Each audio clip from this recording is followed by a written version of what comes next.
खोजी खोजे मिटावे अन्धार। खोजीले खोज गरेर अन्धकार मिटाउँदछ, त्यसले खोजै गर्दैन, उसको अन्धकार मेटिन सक्दैन, अज्ञानता। चर्चा ब्रह्मज्ञानको प्रचार प्रसार जोर सोरसँग भइरहेको छ। यता बिहारीजी महाराजले एउटा नियम बनाएर पठाउनुहुन्छ। के नियम बनाउनुहुन्छ त भन्दाखेरि, बिहारी जी न समय पाती लेख भेजे कलाम, 3 बात का बंदेज हम क्या इसे ठाम, सो तुम भी कीजियो ये बात बहुत सिरे, ये बात तुम उत करो तो इत भी आन फिरे। भन्नुभयो मेरा ठाकुर जी, म सद्गुरुको स्थानमा बसेको कारणले गर्दाखेरि मैले 3टा नियम बनाएको छु, ताकि हाम्रो धर्मको कसैले पनि निन्दा गर्दैन, धर्म उज्जवल भएर जाँदछ एकदम। कसैले पनि विरोध गर्दैन, कसैले पनि निन्दा गर्नेवाला छैन। बहुत सोचेर सम्झेर मैले यो नियम बनाएको। धेरै दिन लाग्यो मलाई यो नियम बनाउनको लागि। बहुतै मैले पारदर्शी भएर मेरो बहुत दूरगामी सोचको अनुसार मैले यो नियम बनाएको छु। त्यसै कारण तिमीले वहाँनिर यो नियमलाई लागू गर र तिमीले वहाँ लागू गरेपछि सबै यता पनि आन फिरे, यहाँ पनि सबै मान्छेहरू नतमस्तक हुँदछन् र बस तिमीले यसलाई अपनाऊ भनेर पत्र लेखेर नियमसहित पठाउनुहुन्छ। अब के बनाउनु भयो त त्यतिखेर प्यारे सुन्दर साथीजी? जग्गा जग्गा तपाईँ हामीले नेपालमा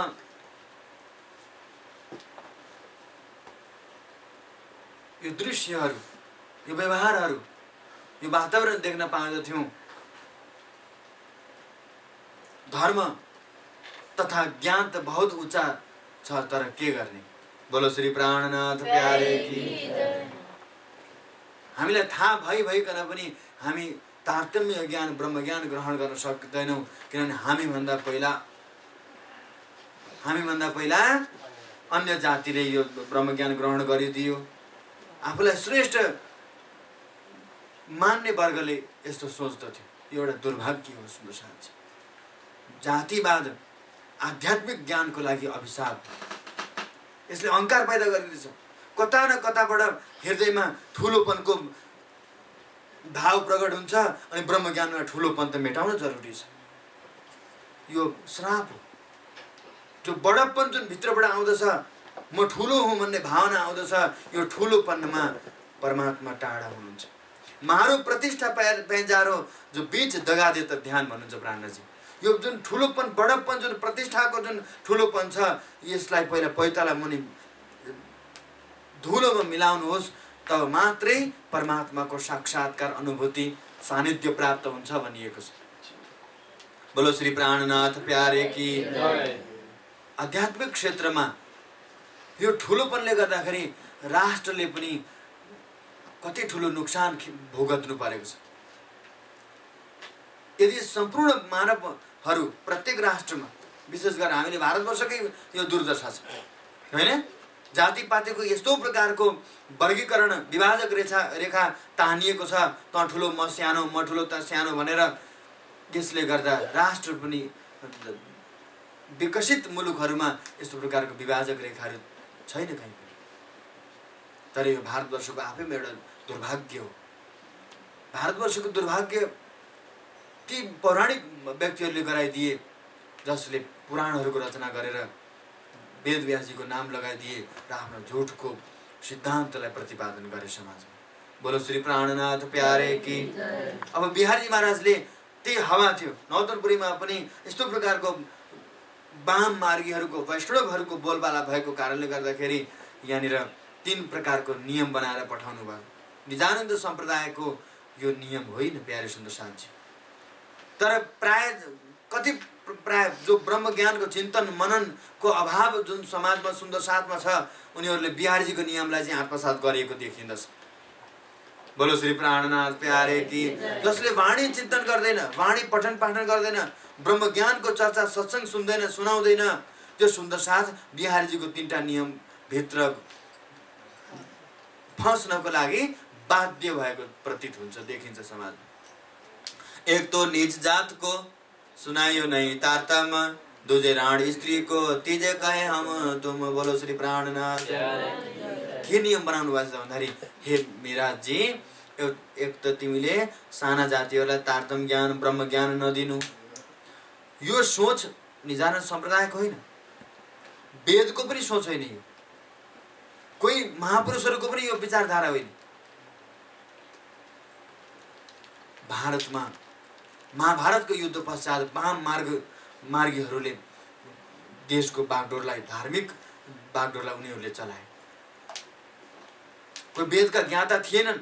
अल्पज्ञ व्यक्तिहरूले आफ्नो प्रभुत्व जमाउनको लागि झुठा नियमहरू, पशु मन्दिरमा पशु बलि, हत्या, हिंसालाई बढोत्तरी दिएर उनीहरूले प्राथमिकता दिएर यस्तो प्रकारको अमानवीय कार्य गरे। त्यो अमानवीय कार्य आज कतिपय व्यक्तिहरूले यो त बाबुबाजेले मानेर ल्याएको परम्परा हामीले गर्नैपर्छ भनेर गर्दछ।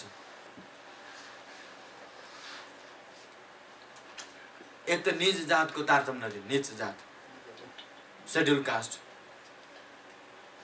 ब्रह्मज्ञान नदिनु। यो वैष्णवले नियम बनाएको थियो कि स्त्रीले र यदि कोही सानो जातिको व्यक्तिले गायत्री मन्त्रलाई यदि सुनिहाल्यो, कहीँ पनि सत्सङ्गको माध्यमद्वारा कहीँ बाटोमा हिँड्दा हिँड्दै भने पनि सुनिहाल्यो भनेर देखियो आँखाले भने उसको कानमा सिसालाई गरम गरेर पगालेर लगाइदिनु, ताकि त्यो डरैले नजिकै आउँदैन। नजिक आएपछि ऊ अशिक्षाले वञ्चित भयो र त्यो माथि यस्तो प्रकारको गुलामीको जन्जिरले जक्डाइदिए समाजले, र उसलाई नोकर र उसलाई दासता स्वीकार गर्नु पर्यो, बाध्य बन्यो। र आजको घडीमा उसलाई शूद्र दलित भनेर शब्द प्रयोग गरियो। बोलो श्री प्राणनाथ प्यारे की। बहुत ठुलो एउटा सामाजिक षड्यन्त्र हो सानो जाति बनाउनु। जो सामन्ती वर्गहरू छन्, क्यापिटलिस्टहरू छन्, धनी वर्ग, उनीहरू स्वयं त काम गर्दैन, अरूलाई नोकर बनाएर काम गराउँदछन्। र नोकर बनाउने परम्पराले आजको घडीमा आएर त्यो दलित अर्थात् शूद्र जातिमा शूद्र भनेर उनीहरूलाई अरूको सेवा गर्ने जाति हो, अरूको नोकर हो यो भनेर शूद्र शब्द प्रयोग गरियो। तर वेदले के भनेको छ, एउटा व्यक्तिको मुख ब्राह्मण हो, क्षत्रिय पाखुरा हो, पेट वैश्य हो र चरण शूद्र भनेको छ। चरण किन शूद्र भन्दाखेरि यो हाम्रो चरणले, पाउले सम्पूर्ण शरीरको सेवा गर्दछ, बोझ बोक्दछ शरीरको, त्यसकारण सेवाको हाम्रो चरण। हामी कति नै सुन्दर हो न, तर खुट्टा छैन भने के घरभित्रै बसेर ऐना मात्रै हेरेर हुन्छ? मानिसले सुन्दरताको तपाईँको मूल्याङ्कन कसरी गर्दछ? त्यसको लागि त पाउले चलेर बाहिर निक्लिनु पर्यो, बाहिरको वातावरणमा निक्लिनु पर्दछ। त्यसको लागि खुट्टा बिना कुनै पनि कार्य हुन सक्दैन, हात बिना कुनै कार्य हुन सक्दैन। बोलो श्री प्राणनाथ प्यारे की। र यस्तो प्रकारको नियम बनाउनुहुन्छ कि निज जातलाई तारतम्य नदिने। अर्को, जुन स्त्रीको पति छैन, ऊ मरिसकेको छ, देहान्त भइसकेको छ, विधवा स्त्रीलाई पनि तारतम्य नदिने। अर्को, हे मेराजी, तिम्रो मेरो बाहेक अरू कसैले तारतम्य दिन पाउँदैन, किनभने आजिज भइसकेको थियो नि त। धारा भाइले चर्चा गरिदिएको कारणले अब तारतम्य पनि दिन्छ उसले, र मेरो मान्यता हुँदैन। धारा भाइभित्र राज्यले भित्र बसेर चर्चा सुनाउनु भएको छ। बिहारीजी आफ्नो तर्फबाट प्रयास गरेका छन्। बोलो श्री प्राणनाथ प्यारे की। राज्यमाले चर्चा गराउनु र आफूले रटी रटाई तोता रटाएको सुनाएको ज्ञान सुनाउनु भयो, कति अन्तर सुन्न चाहन्छ। यो कुरा बिहारीजीलाई सहन नभएर यसरी नियम बनाउनु हुँदछ। अब विधवा स्त्रीलाई तारतम्य किन नदिनु भन्नुभएको त भन्दाखेरि धाम धनी बिहारीजी स्वयं गादीमा बस्नु भएको छ। विधवा स्त्रीले तारतम्य दिएपछि विधवा स्त्रीको पनि धाम धनी गराउनु भयो नि त, होइन? शरीरको दृष्टिले हेर्नु भयो। शरीर विधवा स्त्रीको भित्र आत्माको पो पूर्ण ब्रह्म परमात्मा आफ्नो दुलहा प्रियतम हो त, शरीरको त होइन नि त। अब आत्मदृष्टि अपनाएकै थिएन, त्यो कारणले गर्दाखेरि यदि विधवा स्त्रीले तारतम्य लिए भने म त उनको पनि धाम धनी हुन्छु, बदनाम हुन्छु म भनेर बिहारीजीले यस्तो नियम बनाउनुहुन्छ। अनि भन्दैन चाहिँ मैले बहुत सोचेर सम्झेर दूरगामी नतिजा आउँछ भनेर मैले बनाएको भन्नुहुन्छ। अब यहाँ श्रीजीले के जवाब दिनुहुन्छ सुन्नुहोस् है। ये 3 बात को जहुर की जो उत, धर्म उज्जवल देखियो कोई करे न निंदा कित। तपाईँहरूलाई कतिजनालाई यो ठिकै लाग्छ नि बिहाजी? ठिक होइन नि?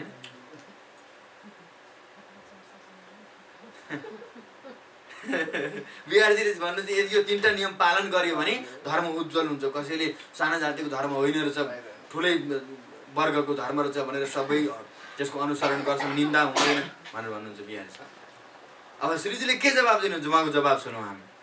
ये बात पाती की सुन के श्रीजी लिखी खबर, तुम बाहिर दृष्टि छोड़ के देखो अंतर की नजर। अब बिहारी जी को पत्र जब हातमा आयो, आएपछि अनि त्यहाँदेखि यसो हेर्नुभयो, तब जवाब लेख्नुहुन्छ।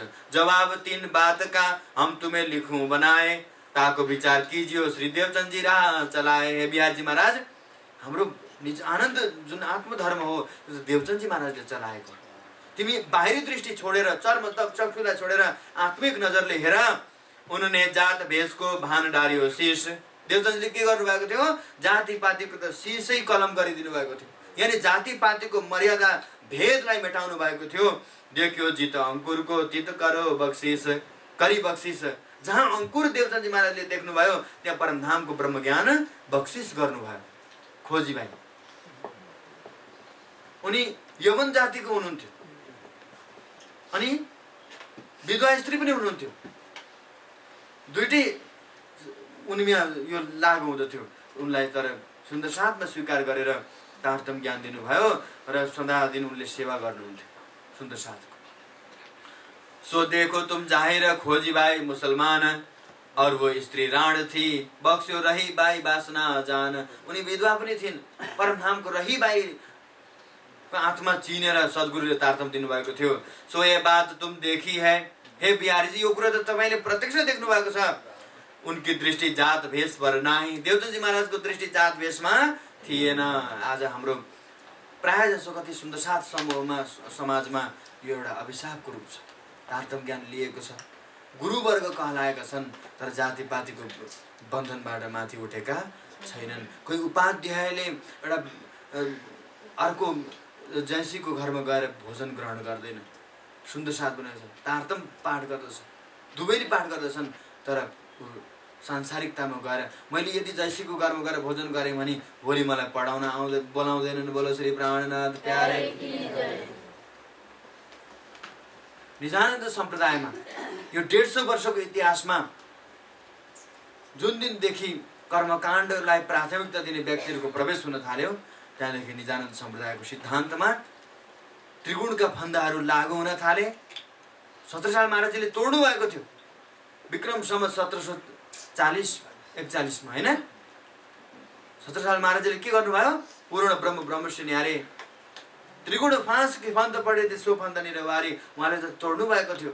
तोडेर समाजलाई बताउनु भयो पूर्ण ब्रह्म परमात्मा सच्चिदानन्दको स्वरूप हुनुहुन्छ। उनी कुनै संसारको बन्धनदेखि आबद्ध हुनुहुन्न, अलग हुनुहुन्छ, पहिचान दिनुभयो आफ्नो प्रियतमको।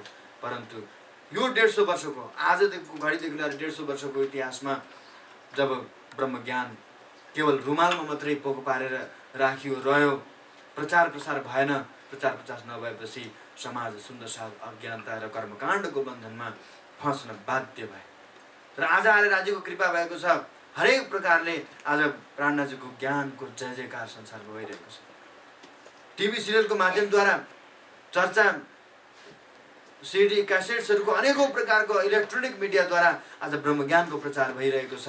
यो युगको पनि माग हो र राज्य महाराजको पनि कृपा हो। सारा संसारलाई ब्रह्मज्ञानद्वारा आफ्नो आत्माको प्यास सबले बुझाइरहेका छन्, मेटाइरहेका छन्। अब भन्नु, जित देखो अंकुर धाम को गिनो उच्च नीच न ताई। जहाँ परमधामको सुन्दर साथ हामीले भेटाउँदछौँ, उसलाई उच्च नीचको जातिपातिको बन्धनमा उसलाई गर्नु हुँदैन। यदि उसलाई उच्च नीचको भावनाले हेऱ्यो भने हामी महा अपराध गरिन्छ। सुन्दर साथको जमातमा त जातिपातिको विभाजक रेखा तान्नु त महा जघन्य अपराध हो। एक धाम परमधामका सुन्दर साथहरू हुन्, उनीहरूलाई यहाँ शारीरिक दृष्टिले तलमाथि सोच्नु त बहुत ठुलो अपराध हो। और उन्होंने ये कही, ये लीला आई अखंड, या लीला के प्रताप ते होए बका ब्रह्मांड। सो तुम हम वस्तु को कहाँ लो कहते फिरे। श्रीजी भन्नुहुन्छ, बिहारी जी, तपाईले भन्नुभएको सानो जातिलाई तारतम नदिने, जाति सानो र ठुलो कसरी भयो?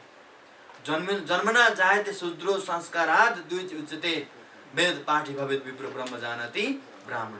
जन्मिने बित्तिकै हरेक प्राणी, कमिलादेखि हात्तीसम्म प्रत्येक प्राणी शूद्र हुन्छ, अज्ञानी हुँदछ। संस्कारद्वारा ऊ द्विज कहलाउँदछ, वेद पठन पाठन गर्न थालेपछि विप्र कहलाउँदछ। तर परब्रह्म परमात्मालाई ब्रह्म ज्ञानद्वारा नजानिकन, ब्रह्मको भक्ति नगरिकन ऊ ब्राह्मण कहिले पनि कहलाउँदैन। आजका जति पनि ब्राह्मणहरू सब तथाकथित ब्राह्मणहरू हुन्। यदि ती ब्राह्मणहरू मध्येमा जसले परब्रह्म परमात्माको तारतम्य ज्ञानद्वारा पहिचान गर्यो ऊ वास्तविक ब्राह्मण हो। केवल कामको नामको कला केही पनि हुँदैन, कामको हुनुपर्छ। हरेक चिज यहाँनिर कामको हुनु जरुरी छ। नामले केही पनि हुँदैन। नाम त यो शरीरसँगै सीमित हुन्छ।